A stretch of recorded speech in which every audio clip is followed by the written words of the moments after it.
Bonjour, la capsule d'aujourd'hui portera sur le modèle atomique de Dalton. Mais au fait, qui est Dalton? John Dalton est un chimiste et physicien britannique qui a développé une théorie scientifique sur la constitution de la matière. Mais ce n'est pas la première personne qui s'intéresse à la matière dans toute l'histoire. Revenons en arrière. Il y a 2500 ans, il n'y avait pas de scientifiques, mais il y avait des philosophes. C'étaient des personnes qui observaient autour d'eux et qui émettaient des théories sans toutefois les prouver. Un jour, Démocrite, un philosophe grec, proposa que la matière était faite de grains infiniment petits et nomma ces grains des atomes.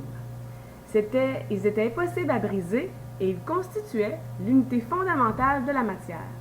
Des siècles plus tard, John Dalton arriva à démontrer que la théorie de Démocrite était, et elle est toujours vraie aujourd'hui. Il nomma cette théorie le modèle atomique. Voici les principaux énoncés de ce modèle.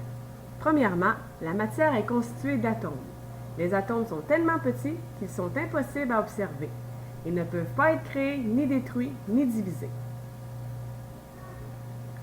Deuxièmement, tous les atomes d'un même élément sont identiques. Si on prend un élément, chacun des atomes sont tous pareils. Ils ont tous la même masse et ils possèdent tous les mêmes propriétés. Troisièmement, les atomes d'éléments différents sont différents. Prenons 3 éléments, chlore, sodium, or.